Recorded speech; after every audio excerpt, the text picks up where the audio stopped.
Hello,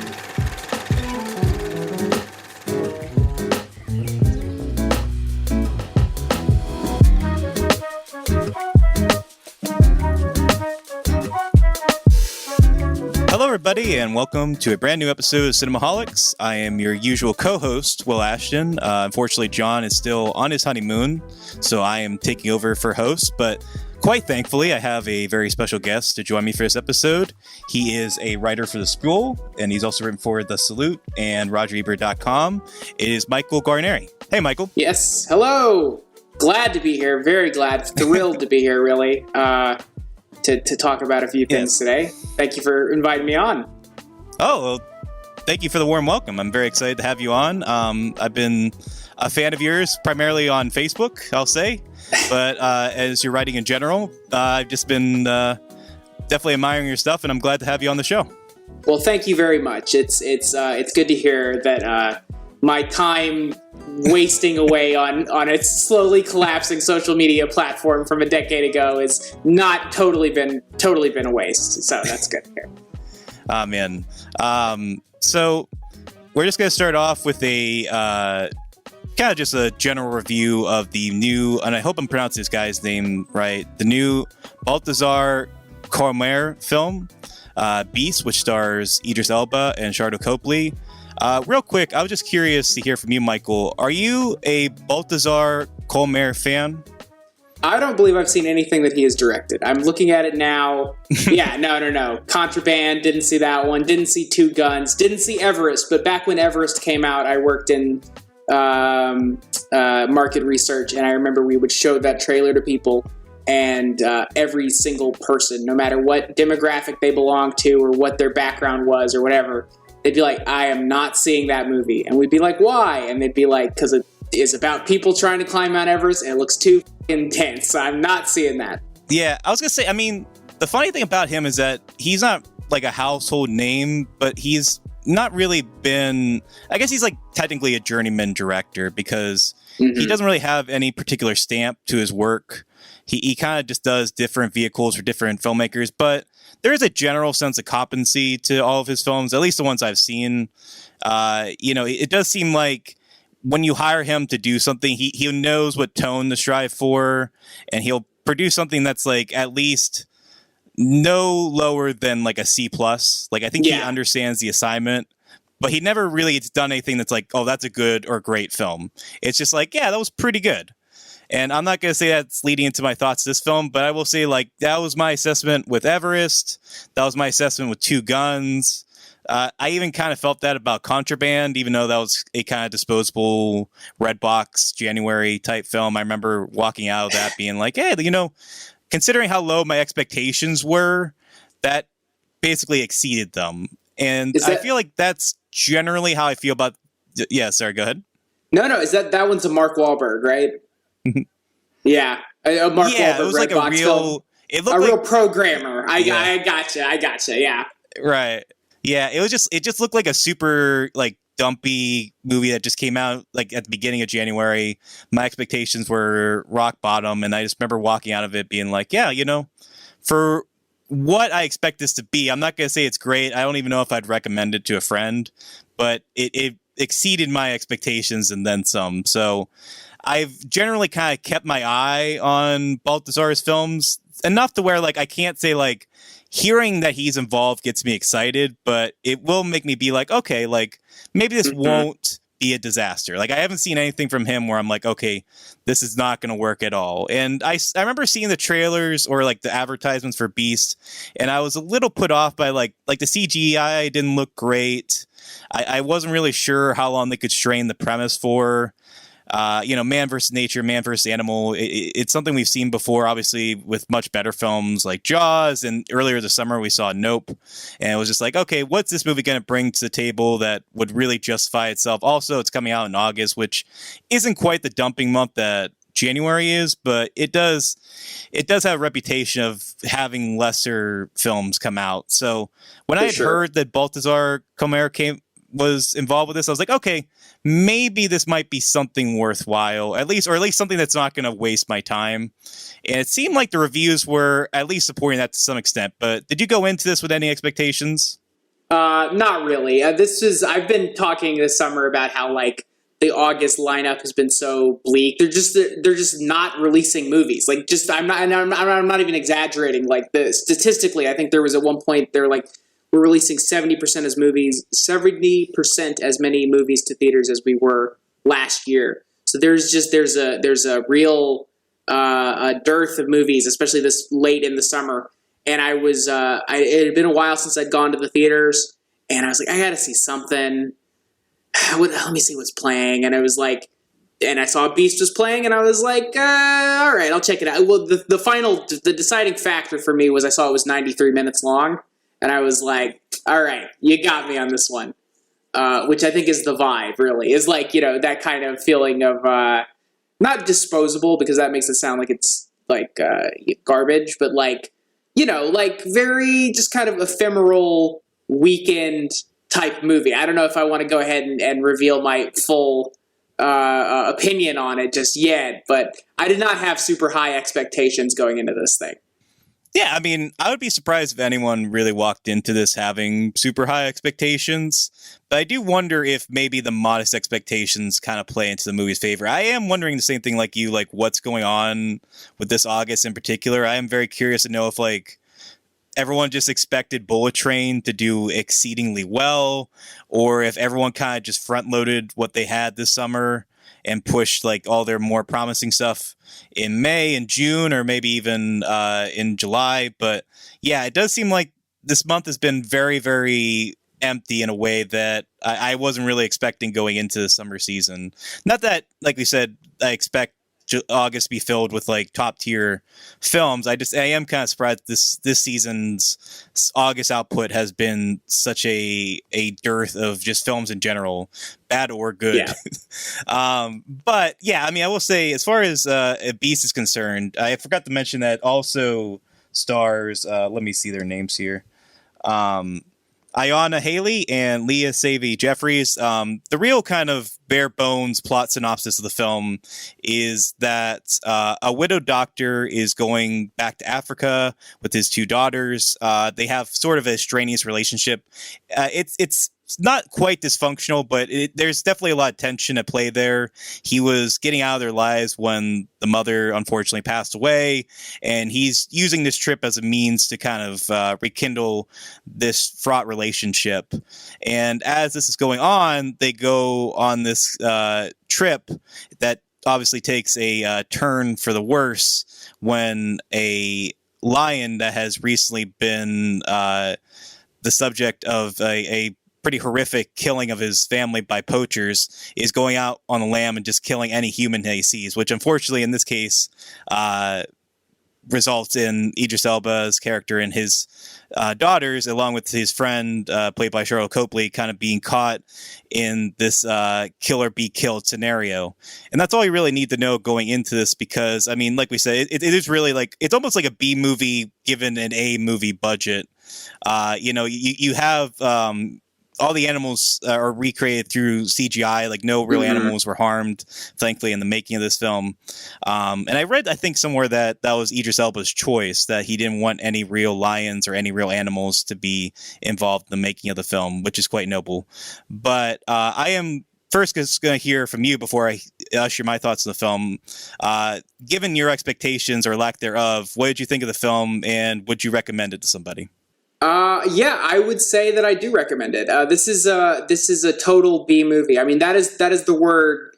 I mean, that's the expression that I would think is the most absolutely fitting for this. Is like this. If there were still double features like there were in like the 50s, and you could go to see some big, expensive, long movie that's supposed to be, your A picture, and then afterwards, if you want to stick around for something that's not going to be shooting for the stars, but is going to have a certain amount of just like basic kind of entertainment, then Beast is that kind of movie. It's a 93 minute movie where Idris Elba punches a lion. Like, classic. I mean, that's what you need really in that kind of thing. And is this a masterpiece? No. Is this the height of cinematic sophistication and aesthetic thrills? No, not quite. But it is exactly what it promises you that it's going to be. You know, it does exactly what it says it's going to do on the box. Essentially, when you open it up, it does that. It shows you it's Idris Elba punching a lion, and I think that I would definitely recommend it. Not as hey, oh my god, you know what you have to see because it's so fucking good, Beast. Not that, but as a hey, you want to go to the movies? You know what's out right now? Beast. That's not bad. So that's my basic take on this one. Yeah, I think that's fair. I mean, we've had some recent, I guess they can call them like creature features of this vein. I'm thinking of like Crawl and the Shadows, or Shallows, I mean, where, you know, we just have basically an actor either on their own or nearly on their own, kind of going against an animal and just relying on both the filmmaker and the star's charisma to carry it off. And I'd say, at least for me, I don't think this one works quite as well as either The Shallows or Crawl, but it's not far behind it. And I think, like you said, it is mainly because there is a sort of unpretentiousness about it. Mm-hmm. It does kind of feel like if you... I guess the optimal experience with this for this film would be to see it like at a drive-in after like Nope or something like, or Jaws, they bring it back in the theater or something like that. Because like I said, it is kind of the B tier type film. It's like, it's a type of film you don't need to see, but if you're going to be at the movies anyway, and this is going to play after something else, you're not going to really feel like you're cheapened out or wasting your time exactly. It gets in and gets out pretty easily.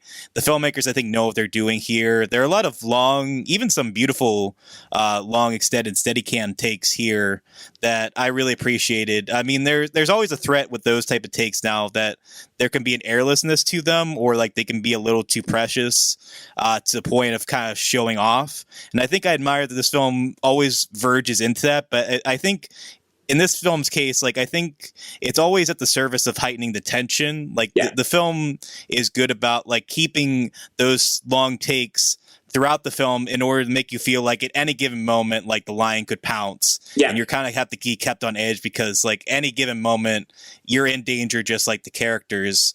And I was kind of worried about like the use of the long takes at the beginning of the film, even though I was still getting into it, but I appreciate it as it went along. And I think that was something that I wasn't really expecting too, because it does give the movie a sense of craft that, you know, I guess a lesser, cheaper version of this film wouldn't be able to do, and maybe lesser for it. But yeah, I certainly appreciate the level of craft that went into this in a way that, like I said, it doesn't feel like very pretentious about it, but it feels like the filmmakers put some time and care into kind of making this the best version of itself that it could be.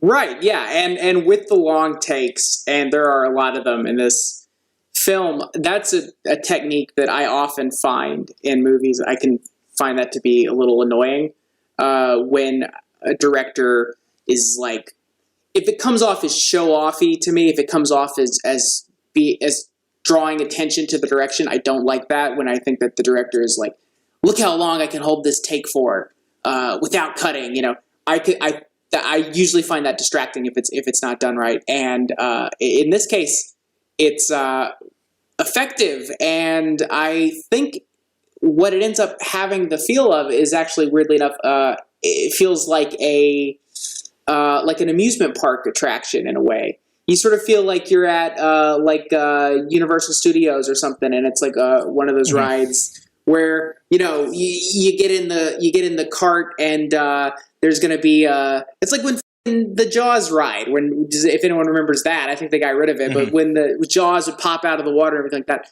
it kind of has that feel to it. The whole movie does, and it really kind of, I think it puts you there in the spot that the characters are in a really kind of unpretentious way.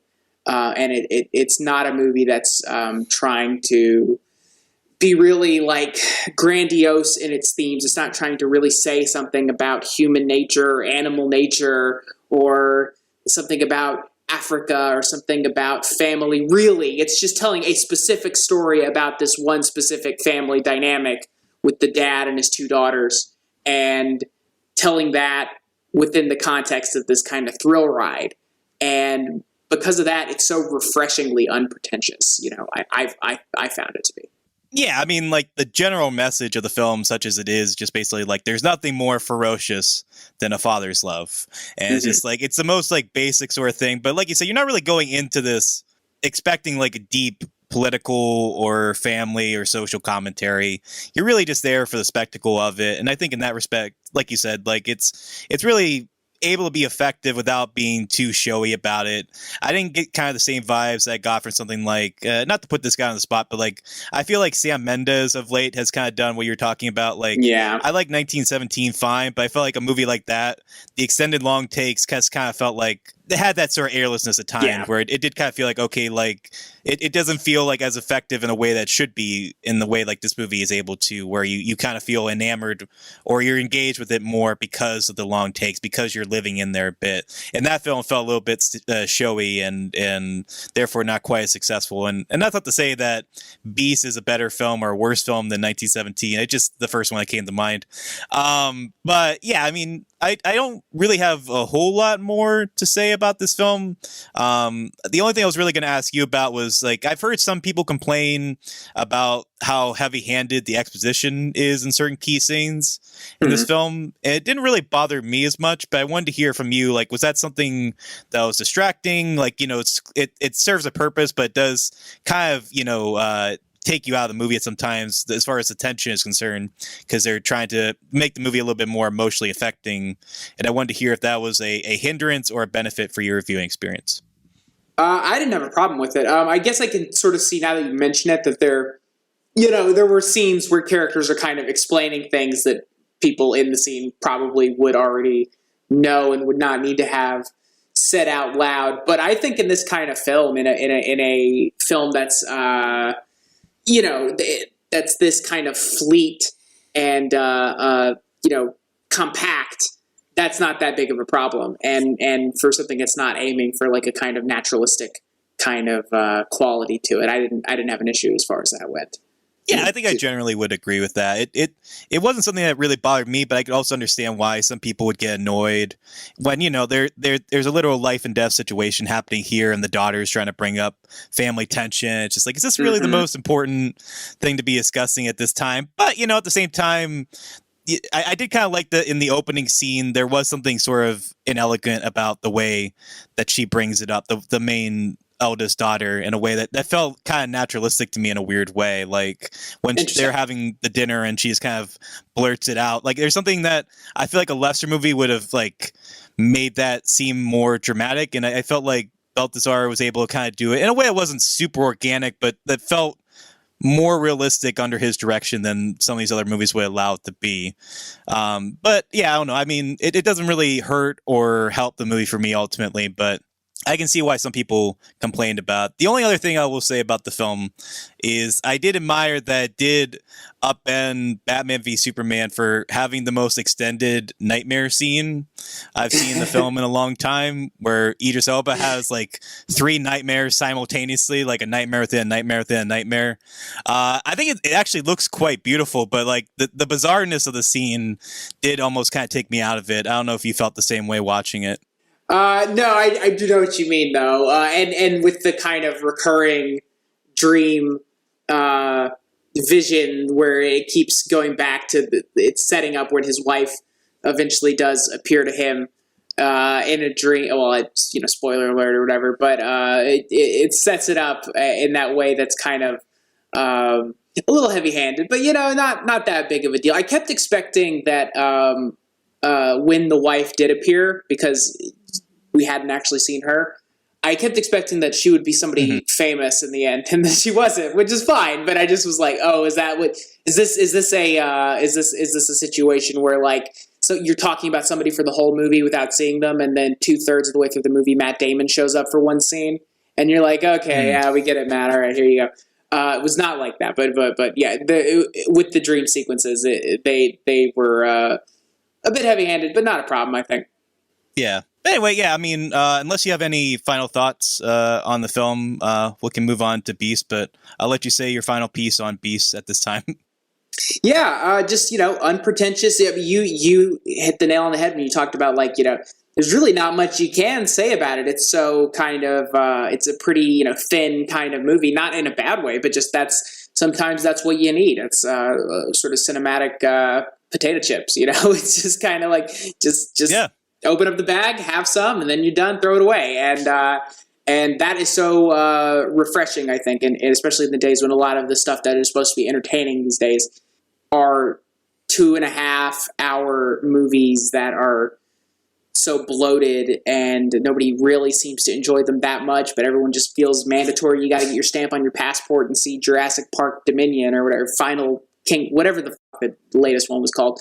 And it's like no one seems to be all that passionate about it, but everyone's got to see it. And this is sort of the opposite, where it's like, no one feels the need to see this because it's something, it's not based on anything. It's not tied into any kind of larger property or larger idea or tapping into the zeitgeist, but it's just like, if you see it, you'll probably enjoy it.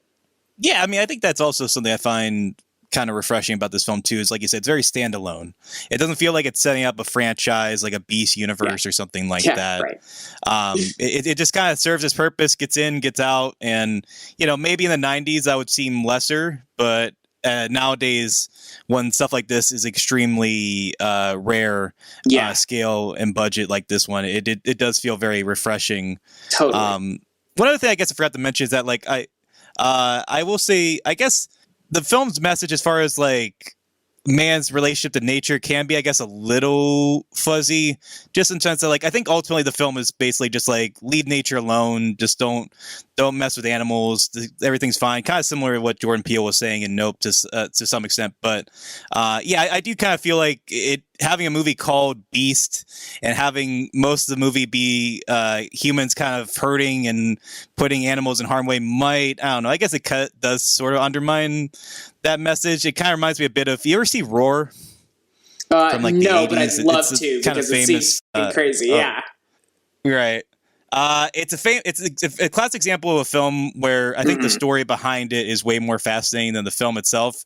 But that is a very fascinating film when you watch it too, in the sense that it has a very like pro animal, like we need to love animals and respect nature, but like every single scene in that movie is fraught with tension, undeliberately so for most of it, just because you could tell that like animals really were hurting people during the making of that film. And several cast and crew members were severely hurt or nearly killed in the making of that film.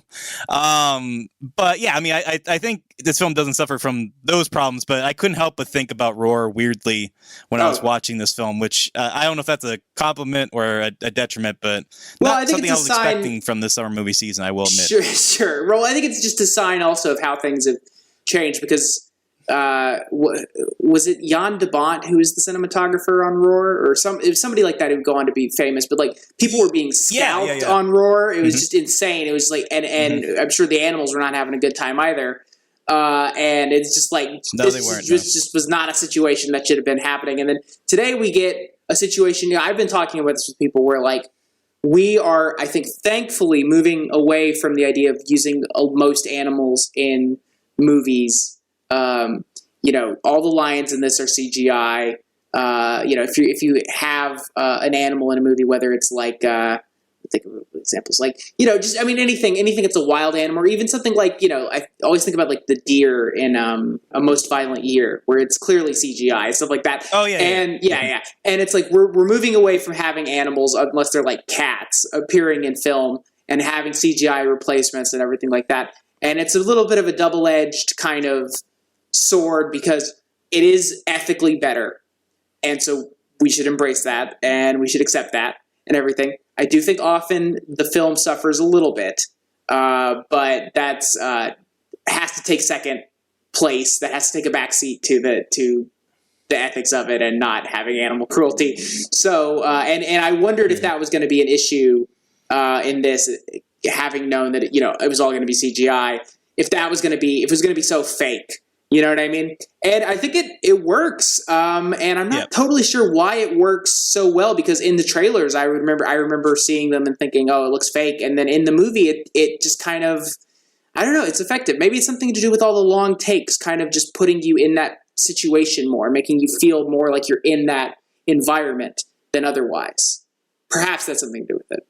Yeah, I mean, I think that is actually probably the large extent of it. Yeah, because like you don't have the extended tension that comes with the long takes, kind of earning those pounces and those things. We're getting more of just a direct action in the trailers. And yeah, I don't know. I mean, I do think the CG when the lions move and are kind of jumping around looks a little bit dodgier than when they're standing still or just kind of gradually walking around in certain scenes. So it might just be one of those weird scenarios where the marketing indirectly highlighted the weaker CG moments just because they're more action intensive and were more directly involving the actors, which might have been harder for the animators to do. But yeah, I mean, I agree with you that even though we are generally at a point now with CG where unless it's something like Dawn of the Planet of the Apes or something, we're not really getting authentically like realistic looking animation for animals 90% of the time in movies and shows. But I will say, I mean, obviously it's going to be better and more ethical to do that than putting an animal in harm's way or even potentially putting them in harm's way. So yeah, I mean, it's definitely going to be something that has to be improved on with time, but obviously the more responsible and ethical thing to do. So I am glad that the movie opted to do that as opposed to having real lions and wildlife in the film. So yeah, I mean, that's I guess that's our thoughts on Beast.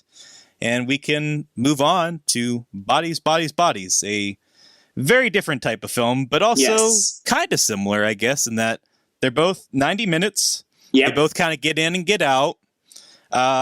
Very much original concepts as far as like not based on any intellectual properties or films or anything before that. And this one is an A24 horror comedy from director Helena Rehein. I'm probably pronounced that wrong, but I apologize. It has a pretty much all-star cast or up-and-coming cast. Amanda Steinberg, Maria Bakalova, Chase Sue Wonders, Rachel Sonette, Lee Pace, Mahala Harold, and Pete Davidson, along with another alt comedy star that I didn't realize until I saw the film would be a spoiler to say. I didn't know if you knew going into this who would be at the end of the film, because I thought he was actually going to be like one of the main characters. Sure. So I was going to say initially who it was, but until I saw the film and I realized their presence of film basically amounts to no more than a minute, I'll keep that one a surprise, because I guess some people that I talked to, including our host, John Negroni, didn't actually know he was going to be in the film. So, in any case, this film, would you do the honors of breaking down the plot, or would you want me to do it? I could try. Yeah. So Bodies, Bodies, Bodies, right? So we open with a young couple. Sophie's Amanda Stenberg, and the other is B, who's played by Maria Bakalova. And they're going to this party. They're calling it a hurricane party at this mansion that's owned by the characters played by Pete Davidson. And they're throwing this party. There's going to be a hurricane, and a bunch of people are going to get together and try and get through it. And it's they're all young. They're all in their 20s, except one of them is Lee Pace, who is the much older boyfriend of another one of them. And as they're there, a lot of the tensions of their relationships that have already been established start coming up, and then they decide to play a game called Bodies, Bodies, Bodies, which is like I don't know what you call it exactly. It's a little bit like a werewolf or mafia, like a game like that. It's like werewolf mafia by way of Clue, I guess, would be the best way to describe it, or something like that. And eventually, people start getting found dead for real, and the people in the mansion have to figure out, who's killing who and how they're going to get through it and how they're going to survive, and they can't leave because of the hurricane. And so it's a little bit Agatha Christie, it's a little bit slasher movie, it's a little bit social satire of those darn Zoomers or whatever. It's written by the story was written by Kristen Rupanian, who wrote fucking Cat Person, the only famous short story of the 21st century. There's a lot of twists and turns and everything like that. As you said, it's like a 90-minute type thing. Full disclosure, I saw this and Beast on the same night.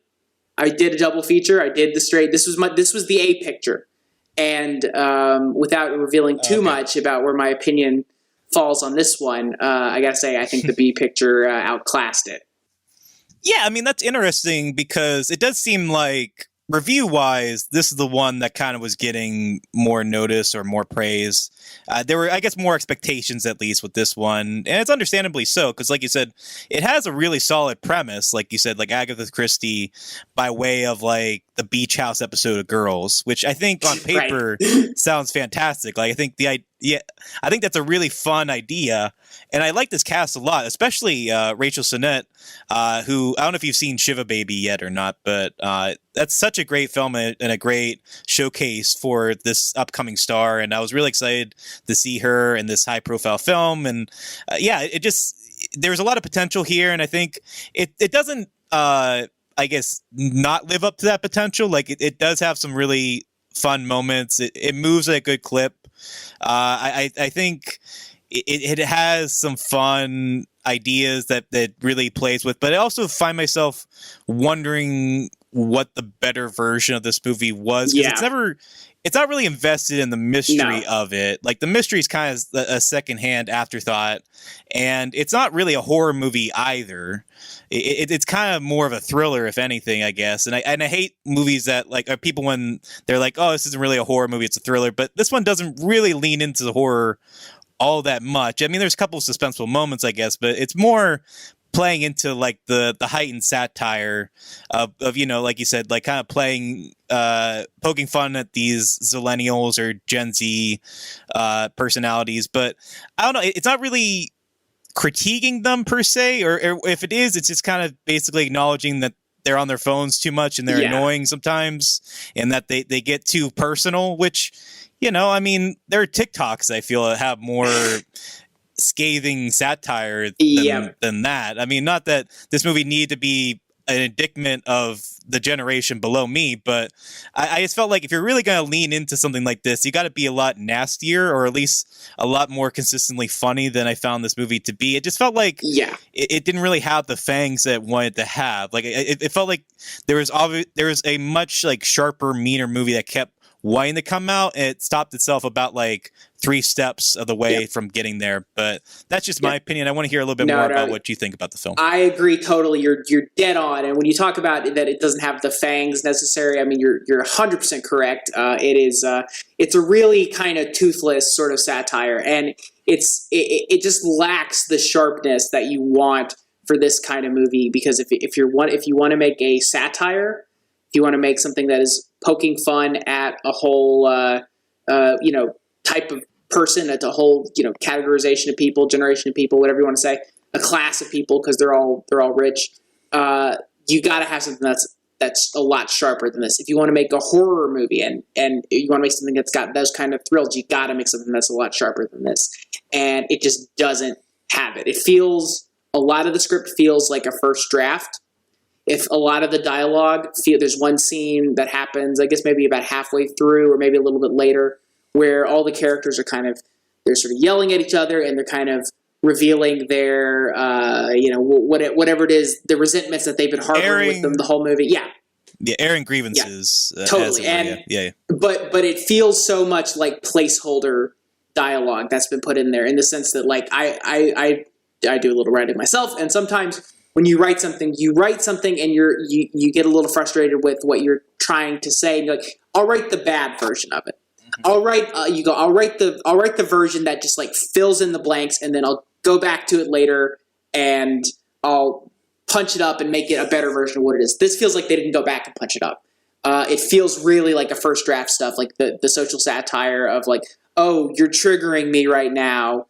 Oh, I have a podcast. It's all very obvious and very like kind of just obvious and just very superficial in that regard. And the characters are superficial, but the satire needs to be sinking in deeper, and it just isn't. I do like I did like hearing Maria Bakalova say podcast in her Bulgarian accent, though. That was very, very endearing. But beyond that, I really think this is just, it lacks. I've seen worse movies for sure this year, but I think this just lacks the venom that you need in a comedy, and it lacks the atmosphere that you need in a horror or thriller movie. There's one moment in this where, there were several moments in this really where I was watching it and I had the thought as I was watching it, I was like, oh, that is kind of an inept directing moment. And that's not a thought I have even in movies that I straight up hate. Lots of times I'll see them and I don't think of the direction in them as being inept so much as just being like misguided or just they have the wrong idea. But there were moments in this where for instance, there's a scene where one character has a bruise under their eye and another character comments on it and starts talking about it. And I'm sitting there and I'm watching it and I'm going, the person with the bruise is sitting like half in shadow. You can barely tell that they got a bruise on their face at all. Get them out of the shadow. Put them in some light. I mean, this seems like a basic kind of thing, but I'm serious. And like, if there's 3 moments like that you notice, that means that there are like 30 moments that are subconsciously affecting you. You know what I mean? And there's a part where somebody dies, and I found it to be, maybe this is just on me, but there's a part where somebody dies, and I found it to be so kind of confusingly shot and edited that I wasn't sure how they died exactly, which is not good at all when you have a horror movie. You should know exactly. If someone dies, you should be understanding what just happened. You know what I mean? And that doesn't happen here, which is a real shame because I feel like, A24, they make a lot of these kind of like horror movies that are, I'm not going to use the word, but everybody knows the E word that gets used to describe a lot of these things. And some of them are, and some of them are better than others, and some of them are great, and some of them are less than. And the thing that a lot of them have, even the ones that are not so good, is a sense of like atmosphere. And I just feel like that's missing here. Atmosphere and style. Yeah, I mean, I guess you're a little bit harsher on the direction than I was the film, but I do agree in the sense that, I mean, I think the set, I can understand why they made this film during COVID because it's one central location. Mm-hmm. It is a cool looking house, and you can primarily rely on the chemistry or the eccentricity of the main cast. It makes sense, especially for a brand like A24 that knows how to market to an audience that's really going to eat this up. But yeah, I mean, I did find myself wondering, as much as I appreciate the natural lighting of the film and how much it relies, like you said, on characters being in the shadows and making some beautiful shots out of some, heavily darkened or shadowed exteriors and interiors. I never really got a full idea of what the house layout was. I found myself kind of surprised that I was still kind of in the dark even when we weren't in the dark yet about how big the house was or what all the rooms were.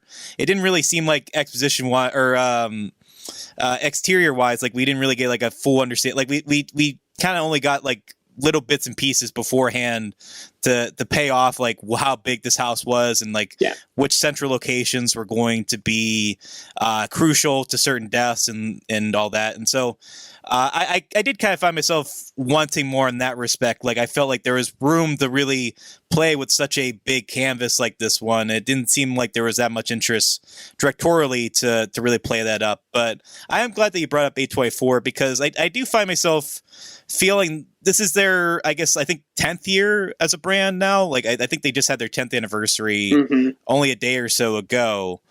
And I, with the exception of Everything Everywhere All at Once, which I know is, a somewhat unpopular opinion, but I did really like that film.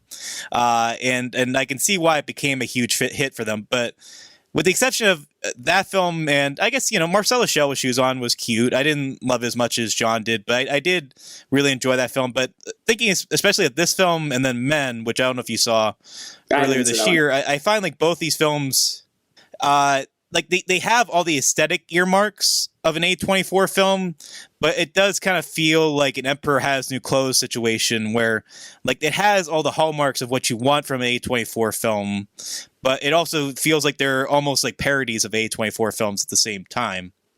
It doesn't seem like the company, broadly speaking, is being as adventurous or daring as they were even a couple years earlier. And that's not to say that they're making bad films right now.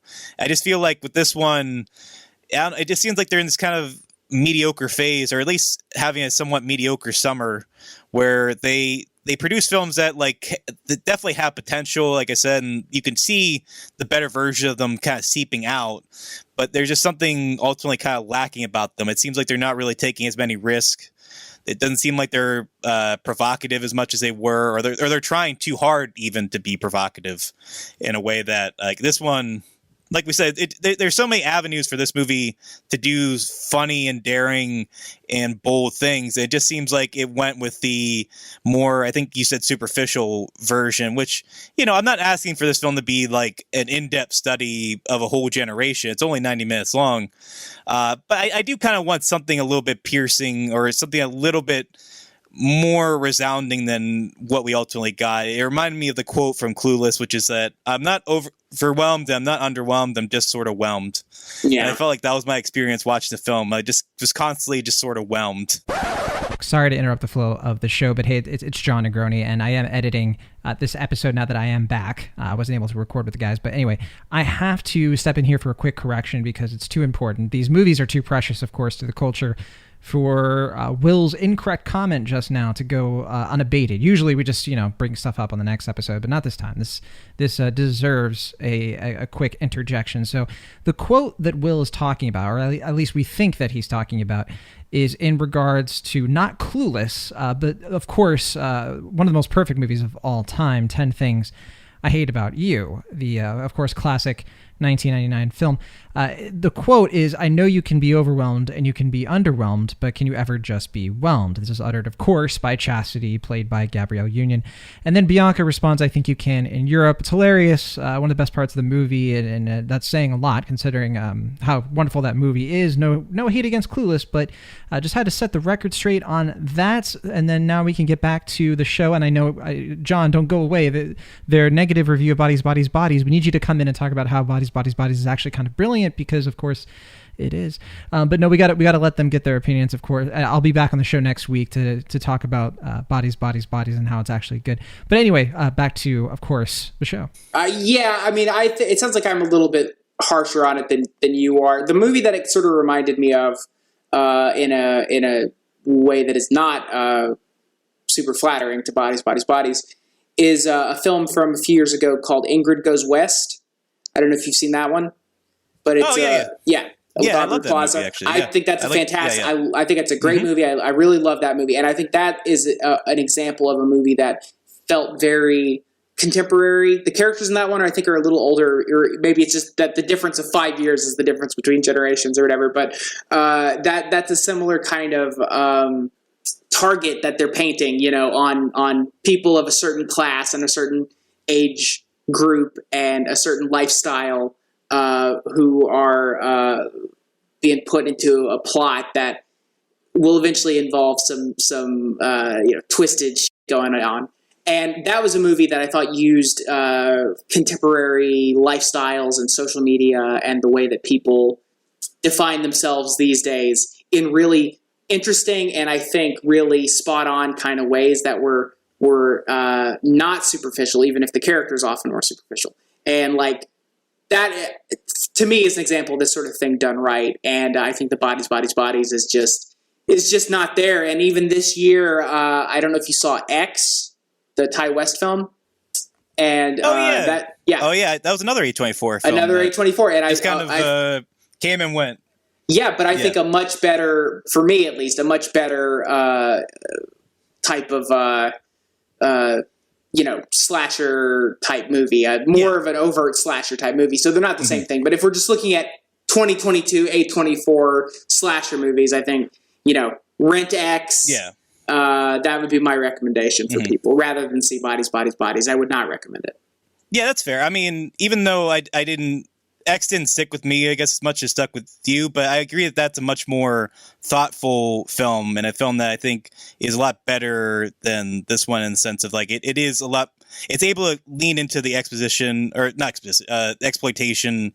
while also having something to say and something that is pulpy, but also leaves you something to talk about in a way that this movie, I don't know, it just kind of left me wanting more than anything. I just like it's not incompetent outside of like some of the things we were discussing, I guess. But yeah, it just kind of, it's hard not to wonder what it could have been. And yeah, Ingrid Goes West is a pretty great example too of like taking a sort of Chuck and Buck formula for the millennial generation. Like this film, it could have very easily done something that was more taboo, or something that could have been a lot more nastier than it really was, and it just fell short more often than not, which is a shame. And it did make me wonder often what this movie would be like if the man that came in the last minute was a bigger part of the film, especially because I feel like he is one of the few comedians I've seen right now that feels of this generation in a way that is pretty bold and unapologetic and weird and pretty relevant. And it seems like they were needing something like that to really make this movie spark. It left me just wanting in many, many respects. But yeah, I'm sorry to hear that you didn't really care for him much either. I was hoping you'd be maybe a little bit more positive than me, but yeah, it sounds like we're just both sort of meh on this movie overall, which is a shame. Beast cheered me up. Seeing Idris Elba fight that lion 2 hours later cheered me up. So fair enough. Yeah. Well, that's good. At least I'm glad to hear that. So as we were discussing off the air, we've both seen The Rehearsal, the new Nathan Fielder show that just recently ended its first season on HBO. If you listened to last week's episode, John and I had a pretty extensive conversation about the first 3 episodes of that show. And I really wanted to hear first your take on like just the show in general. But then as we discuss a little bit more, I really want to hear what you think about the last few episodes. So first, since we haven't heard your opinion on it, please tell me what you think about both Nathan Fielder and The Rehearsal. Well, I think Nathan For You is the best television show of the past decade. I realize it's a big statement, but I don't think there's another show from the 2010s that was as simultaneously entertaining, but also was both entertaining and expanding the definition of what television could do and what we believed television was. And I was so excited for The Rehearsal when I heard that it was something that was going to happen because I was such a fan of Nathan For You and of Nathan Fielder's comedy in general. And this season has been a real journey in a lot of ways. I think that the 2 shows are really, really fascinating companion shows to each other in how they're similar and different, and they are very much, you can watch The Rehearsal without having seen Nathan For You, obviously, but they do play off of each other in really, I think, enriching ways. Were you familiar with Nathan For You before seeing The Rehearsal? Yeah. Oh, yeah. I mean, I actually recently finally caught up on Nathan For You during the pandemic. Like, I had seen a few episodes before. Like, I think I had seen Dumb Starbucks. I had seen the Smokers Allowed episode. I'd seen a few beforehand, but I really didn't get a chance to do a full Fielder deep dive into the Fielder method, as it were, until the pandemic, when I was looking for a show to watch. And I was like, okay, I'm finally going to watch Nathan For You. It seems like something that'll kind of get me out of this funk that the pandemic is creating. And yeah, I mean, I really am impressed with how much he was able to pull off with that show. Like, obviously, like, the core concept is kind of lightly satirizing something like an Undercover Boss, or like these type of business shows that came out primarily in the decade before ours, where, like, people would try to offer business advice to struggling companies, Bar or Rescue, something like Bar Rescue, yeah, maybe something like that. Totally. I think that's still on. Yep.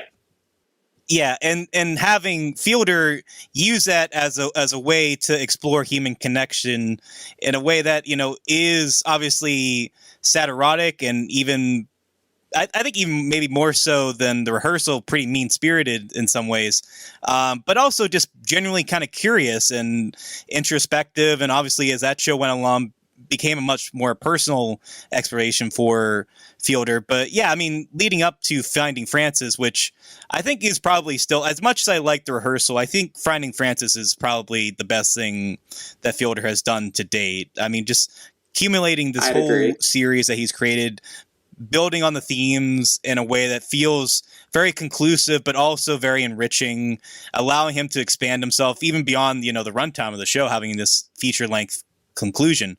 But in a way that is really, it's easy to see the stepping stones from where Nathan For You leads to Finding Francis, and then that leads to The Rehearsal. Yeah. But I mean, I guess the big thing I want to hear from you is that obviously it seems like more people are seeing or at least discussing The Rehearsal more than Nathan For You, at least when it was on TV. I don't know if it's because more people have seen, like me, Nathan For You of late, but it seems like people have stronger opinions about The Rehearsal than Nathan For You, which I think did have very viral moments, but it didn't have quite the discourse that this show is producing, which is understandable in some respects because the show is meant to be more provocative.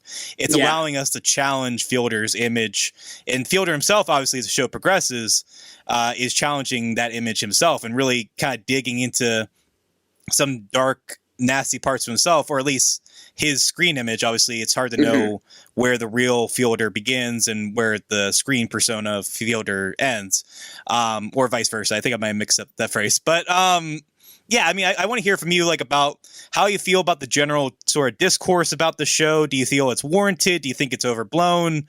And did that impact or benefit your viewing in any particular way? Well, it's interesting because it's when I the first time I saw Nathan For You, I remember I was in college and I was watching Comedy Central at some weird time. I had never heard of the show before. This would have been in the first season of the show, but not at the beginning. It would have been a few episodes in. And suddenly I see this ad for the episode, The Claw of Shame. And if anybody's listening and does not know what the Claw of Shame episode of Nathan For You is, it's an episode where he is going to Nathan is going to have his hands tied, and a robot is going to pull down his pants in front of a group of children unless he can free himself from the handcuffs and turn off the robot in time. And if he does not do it in time, and the robot does pull down his pants with the giant robotic claw, then he's going to be arrested on the spot as a sex offender. So that's the kind of humor that the show is trafficking in. And I was like, what the fuck is this? When I saw the preview for that episode, that was the premise of it, I was like, I don't know what this show's about. I got to check it out.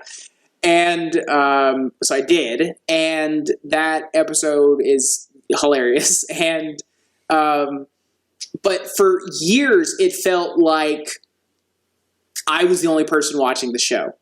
It felt like me and like the 6 people I managed to tell the story of the show to without them leaving in the middle of the conversation, like, were the only people who were even aware of the show. It was so like off the beaten path. It was like this Comedy Central show that wasn't, South Park or The Daily Show, that was just kind of out there in a weird time slot, like not making any kind of impact, starting this Canadian comedian nobody had ever heard of.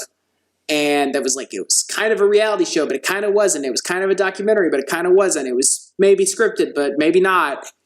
And it seemed like this little secret. And then over the years, I think the cult of it has grown. And now with him moving not just his own, persona to HBO, a much more, I think, a much more prestigious kind of venue, but moving his whole kind of style and aesthetic that he's taking from Nathan For You and bringing it to HBO. He's putting his concepts that he's been working on for all these years, putting them right on this bigger stage with a bigger audience, and more like think pieces are going to be written about it. And Richard Brody of the New Yorker is going to write these think pieces about what does Nathan For You mean, and there's going to be discourse, and everything's going to be this, because now it's on the same. It has the same branding as Game of Thrones and Succession. You know what I mean? It's not just this weird show that's on at like 11:30 on Comedy Central or whenever it was, And in doing that, he's also like he's done something interesting with the tone of it, where I think a lot of it is tied into how the Nathan character, the Nathan persona, plays out in the two shows. Because I think that on Nathan For You, he's kind of an underdog figure a little bit. He's ridiculous, and he has this camera crew, and he's got all the Comedy Central money that he can play with, and he can do these crazy kind of unethical or insane schemes with these businesses. But at the same time, he's up against all the forces of capitalism, and he's up against Best Buy and Starbucks and Uber and big business of all these kinds, and he's, in theory, on the side of these struggling small business owners. But in The Rehearsal, he is this strange kind of puppet master figure who seems to control everything. He can seem to create any kind of world and manipulate people's lives. So he's a much more kind of ambiguous sort of figure. I mean, which is something that the show is very much aware of, going back to the first episode of The Rehearsal, which is, I think, the funniest episode of The Rehearsal is still the first one with Core Skeet and the trivia and everything, and Cheap Chick in the City and all that. And Core compares him to Willy Wonka, and Nathan is like, but didn't all those kids die in the Willy Wonka factory? He goes, well, maybe they did. It wasn't a good fate, whatever happened to them. That's sort of the vibe with the Nathan that you see on The Rehearsal. It's much darker. I mean, every episode of the show made me laugh, but certainly in the last two episodes, in episode 5, which is the one with the where he hires the Jewish tutor to sort of teach Adam, the fake son, about Judaism and everything like that. I had to pause that episode maybe 7 times just out of like cringing at what was happening, you know. Right. And then with the latest one, I didn't pause, but it was like emotionally, like really, I don't know how spoiler heavy we want to get into or whatever, but it was very emotionally heavy. I mean, I definitely want to get into spoilers. I think we'll just kind of do our general roundabout thoughts about the season first, and then I want to really get into like the finale, because there's just so much to discuss in, like you said, those last 2 episodes in particular. But yeah, I will say, I mean, I agree with a lot of what you said before, as far as like, now that Fielder has bigger spotlight, it's a given that there is going to be more discourse about the show. There is obviously going to be a wider audience, a more critical audience that's coming into this and going to be asking the questions like, is this really ethical? Is this really morally right to do this? Like, where does the comedy really allow things to go, and like to what extent? And I think Fielder, to his credit, I think was well aware that this discourse is going to come, at least to some extent. I think maybe the show might have exceeded what he thought the scope was going to be, but I have no idea to know that for sure. I mean, I think it's a credit to him and being forward thinking that he allowed us to think that if that wasn't apparent. But I do think, I think it's hard to see the show without seeing Nathan For You. Like, I would be very curious to hear someone's thoughts if they weren't familiar with Fielder going into this, because it is, I think, easier, like you said, to see him as a little bit more of a sullen, mysterious figure. And I think there is the perception, like you said, Nathan For You, where he is a little bit more earnest, or erstwhile at least, like he's trying to do good for other people's professional lives. Like, he's trying to help businesses. He's trying to help people succeed in what they're trying to do on a professional front. And then now he's tapping into people's personal lives. There is an ambiguity of like, is this really for their benefit, or is this feeding into your God complex that you have here?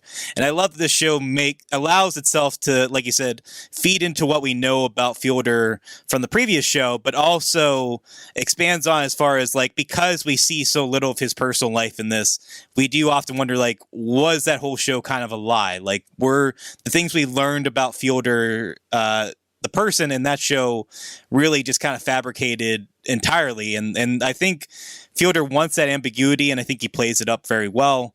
Totally. As far as this show is concerned, I really love that, like, it's easy for people to kind of just be like, yeah, it's like kind of like a reality TV version of Synecdoche, New York, which is true.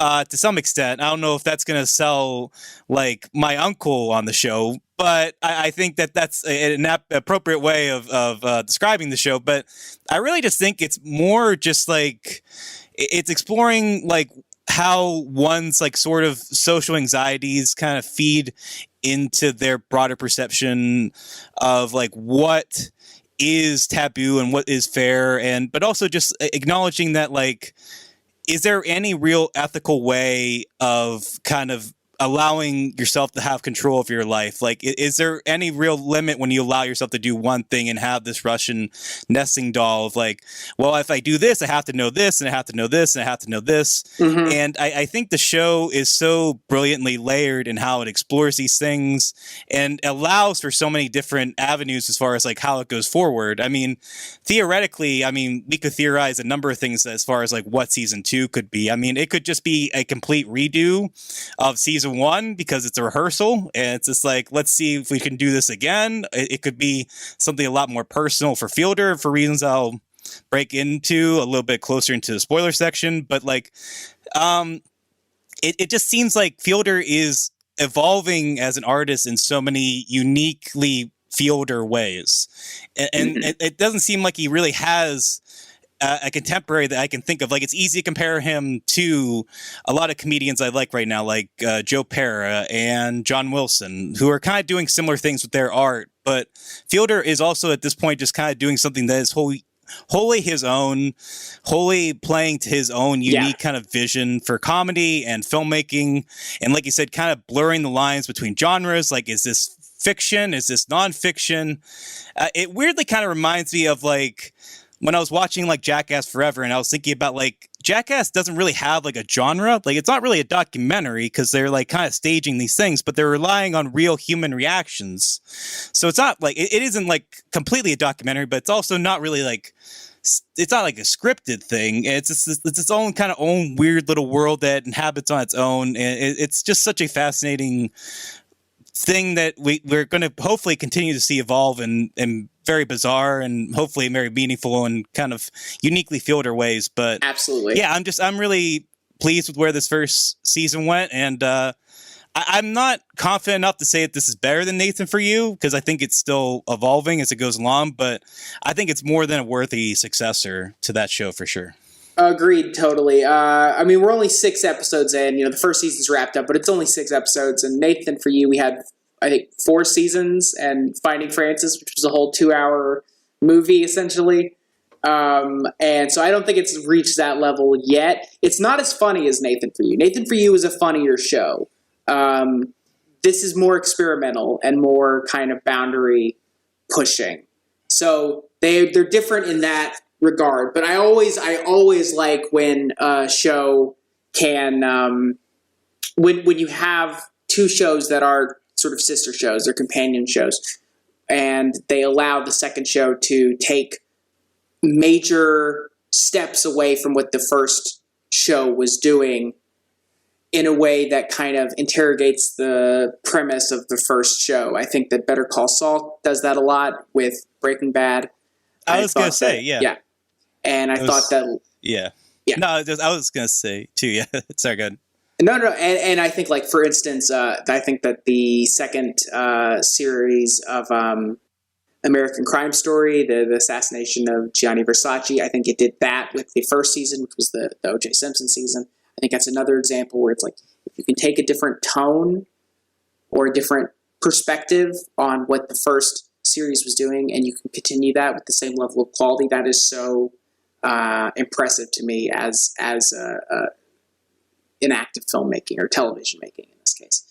And I have no clue what they're going to be doing for the second season, but that first promo image that they've released is very, very intriguing. So we'll see, but I can't wait. Yeah.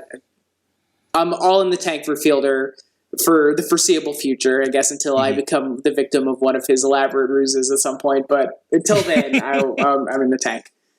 Yeah. Let's just get into like just I guess more general spoilery thoughts. If anyone listening hasn't caught up on the rehearsal, please do so, and I hope you come back to hear our thoughts on this section. But yeah, I mean, now that we're in our little spoiler section. I want to hear, what did you think of the finale? Did it play off if you expected? Like, was that the direction you expected the show to go? And it sounds like you're satisfied with the ending, but what's your prediction for where it's going to go from this point forward? I have a prediction. It might be completely wrong, but I do have a prediction, which is that I know that Fielder was married and he is no longer married. I know that's true. Right. And he mentions that briefly in the very first episode of The Rehearsal, in the scene where he's there in the pool with Core, and they're talking about how they're both divorced, and then the other guy gets into the pool and they stop talking about it, and then he says in voiceover that he had hired somebody to enter the pool so that he wouldn't have to have an uncomfortable conversation. I kind of think that the second season of the show, where they have that promo image where it's Nathan and he's standing, and then there's a woman seated on the bed in the background, and she looks forlorn. That's the only image that they've released, and it might have nothing to do with what ends up being the case, but I have some idea that the second season is in some way going to be about him trying to figure out what happened in his marriage.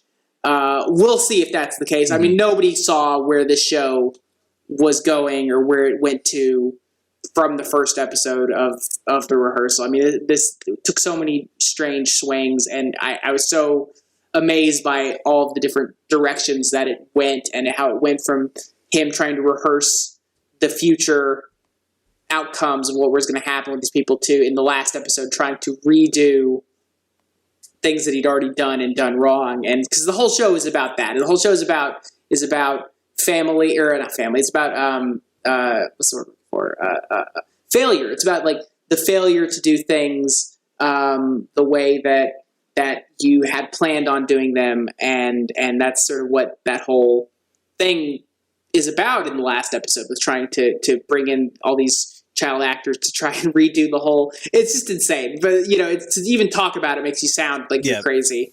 But I love the shot of the adult actor playing the 6-year-old Remy standing outside vaping, wearing overalls. I thought that was so funny. But yeah, I have no clue where the next season of the show is going to go. I'm pumped. But yeah, hopefully it's not 3 years from now.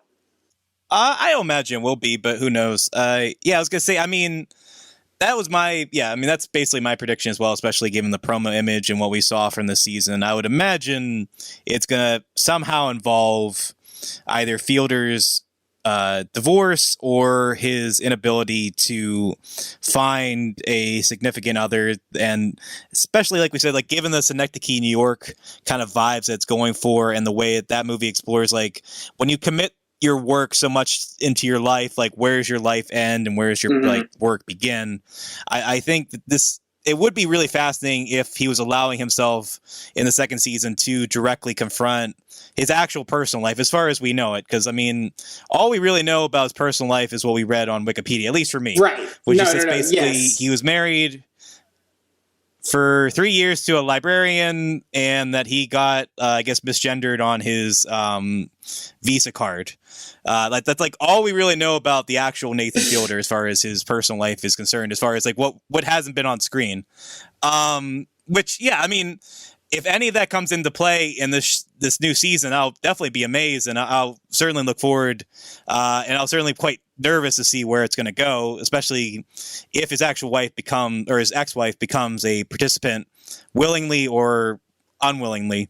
But yeah, I mean, it is interesting to see if he is allowing himself to really get that introspective. I don't think he's shown any restraint with this show to allow himself to get to that place. And certainly with the last scene in this season, where he's basically like weirdly sort of recreating the end of Willy Wonka. I don't know if that was an intentional thing or if that was just sort of a coincidence, a happy coincidence, where he's like having that moment like at the end of Willy Wonka and a Chocolate Factory where Willy Wonka is basically kind of being the father that Charlie never had, and you have Fielder as Remy's mother, but also kind of himself comforting his son, and his like fake son, but also trying to comfort himself in a weird way.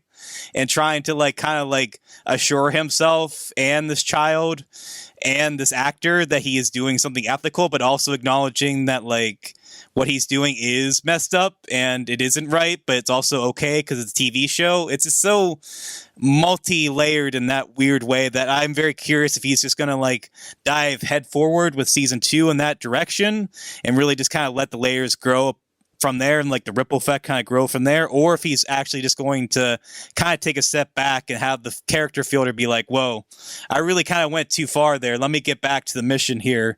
And he tries to like help other people, but then it kind of spirals again. I don't know. I mean, that's what I find fascinating, like I said, about the show is that it could really go in like a multitude of directions. For and sure. all of them would feel appropriate for, I think, where the show could go.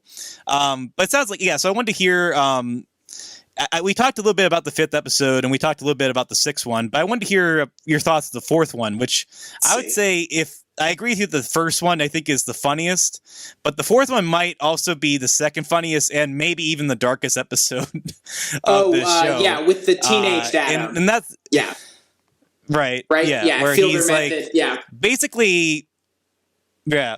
Not only is he like, having the Russian nesting doll effect, like I said before, with one of his actors, and just like kind of creating like the true kind of, like I said, like Synecdoche, New York thing, where he's like trying to like make layers upon layers, like getting into their lives and like getting the layers of those layers and then the layers within those layers, but also just kind of diving into what appears to be Angela's like real trauma to kind of like harness his own insecurities as a would-be parent, but also like trying to give like the worst case scenario for Angela, but also it also seems like it's more self-serving at that point for Nathan. And I think that's kind of where the discourse was that's the only real point where, like, I think from that point on, I think Fielder is fully acknowledging that what he's doing is very unethical and that you really shouldn't be rooting for him. But it's like, yeah, I mean, like, you're not really supposed to be rooting against him, because I think he's like kind of in a place of self-discovery. But it is that episode, I think in particular, is the one where I find myself like flinching and laughing in equal measure. And I think it's maybe that episode and the 3rd episode I think are some of the most incredible things that Fielder has done as a director. But would you agree or disagree with that? I would agree that is the best directed episode is the 4th one, with all of in the second half of the episode where it's him and it's the teenaged Adam, and he's very rebellious and he's got drug problems and he's, has all these tensions with his, father, quote unquote. And it's shot very effectively with all of these. He seems to be in the second half of that episode relying on the distant cameras in the scenes and on a lot of overhead angles that really create this extremely tense atmosphere where you see them, they're sitting at the kitchen table or whatever, and you're looking at both of them and it's not intimate at all. And you can look at both of them, you can feel like the tension in the scene, and it's so uncomfortable. It's really well directed in how it mimics the feeling of a really dark Timothy Chalamet drama or something like that about a teenage son and his antagonistic relationship with his father. And yeah, I thought that was the episode where I watched it. I mean, the whole show is so conceptually interesting, but that was the one where I watched it and I thought visually there's really interesting things going on here, and Fielder directed all the episodes, and that's the one where I'm like, oh, he's got an eye as a director. Like, he's making interesting visual creative choices in addition to just the creative choices of the concepts and staging the whole thing. Yeah, I mean, I definitely agree. And I felt like there were seeds of that in the 3rd episode where we like kind of like see him creating this elaborate scenario where his actor is also becoming a participant unknowingly, but also somewhat knowingly. And we have this whole extreme scenario where like he gets involved with a family inheritance that's supposed to make his scenario more real, but then obviously it's fake, but it makes it real at the same time.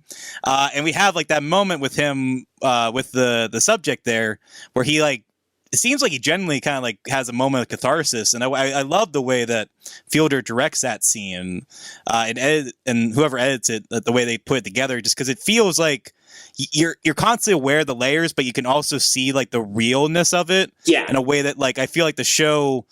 It obviously you see more of that as it goes along, but that's like the first time you really get like a real like deeply felt moment with the stranger, and you're seeing it from their perspective, and you're also seeing it from Fielder's perspective, and you're also like an outsider looking at it. It's not like jarring to see all those three perspectives. It feels very natural to the moment, and I don't know. I find myself really impressed with how much Fielder has grown as a director with this show. It just seems like outside of like the ethics of it, I just think he's really I think it's too cheap to just say that he's just like trying to parody like reality TV, because like what he's doing as a director is way more intricate and intense than like any reality TV show that I can think of. Like it does seem like he is trying to like find the art even in some fairly artless moments, which is true of Nathan For You as well. But it just seems like it just shows that he is really willing to bring his own stamp into these truly bizarre and absurd moments in a way that it is so singular to him, I feel, at this moment. And yeah, that was just the stuff I watched the show. I just find myself thinking like, man, Fielder is really, really growing as a storyteller. And I'm just really admiring how much he continues to grow as he pushes himself forward and pushes himself as an actor and as a storyteller. Yeah, absolutely. And I am, and with the rehearsal, I think not being as overtly humorous as Nathan For You, I think he does have to allow himself to do more stuff visually and more stuff with the tone and the atmosphere, be more formally adventurous, and I think he rises to the occasion. It's one of the best shows that I've seen in a long time, and I don't know what I'm going to do now that the rehearsal and Better Call Saul are both off the air. I have to find something else to watch now. Yeah, no. So whatever, I'll figure something out. But yeah. Yeah. I don't know. I mean, I got to catch up on Succession. I don't know if you've watched that. Oh, I love Succession. I've heard that's very good. Oh, yeah. Best. I've seen the first like season and a half of it. You gotta finish. You gotta finish. It's so good. I'm not gonna turn this into the Succession pod because you can get me going for hours. But yes. Yeah. Right. That, and I recommend checking out The Offer, which is a terrible television show, but is terrible, and I recommend everybody see it. Oh man! But that's my takeaway there on television. All right, I've heard that show, The Offer. I mean, it is one of those like so bad it's good kind of shows. It really is. Like it's so yeah. And I don't say that for a lot. I that's not something I usually go in for, but yes. So those are my recommendations. Yeah. Better Call Saul, Succession, and The Offer. 2 fantastic, incredible, great shows, and a terrible one. So there you go. Mm-hmm. And of course, The Rehearsal, which you can now watch on HBO Max. For sure. If you haven't already, I don't know why you're listening to spoilers if you haven't watched that show, but in any case, that's all I got. Unless you have any closing thoughts that we haven't said already on The Rehearsal.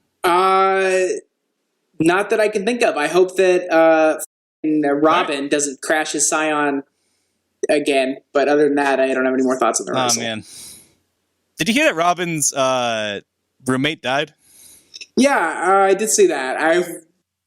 We have tapped so little of what that guy's iceberg is. You know what I mean? There's so much that's underneath there that we do not know yet, and I do not look forward to hearing more, because there will be more that comes out, I'm sure. Yeah, I love that. I think we said this in the actual review we did before, but I find myself so fascinated that Robin had that interview about like a day or so after the episode came out. And he was like using it as like, no, like the show misrepresented me. Here's who I really am. And he came across as even crazier in that article than he did in the actual episode, which I mean, like you said, that's a nut I really don't want to crack too far, because it seems like when you give Fielder a run for his money on his own show in terms of just being absurd, and even Fielder like in character and seemingly out of character is taken aback by you. I love those moments, especially like it reminds me of the gas station guy in Nathan For You. Oh, for sure. Like doesn't he like confess to like to drinking his own urine or something? And there's a moment. Yes, drinking his grandson's urine. Yeah, that's it. Which is and it That's clearly right. it's one And of the rare moments. And there's a where look that Nathan, Fielder gives. yes, Yeah. where he breaks character, where he clearly was not anticipating that, which is rare for him. Yeah, absolutely. Oh man. Anyway, on that lighthearted note, Yes. yeah, that's all I got. I really want to thank you, Michael, again for coming on to discuss these two films in this show. Absolutely, this has been a It was blast. a great pleasure, and I've really admired your stuff, and I'm glad we could finally have a conversation. So, Yeah, anytime. yeah, that's all I got, and yeah. Anytime. If you ever need me to fill in, I'll come on in. See you around. All right, awesome. Yeah, see ya, and goodbye, everybody.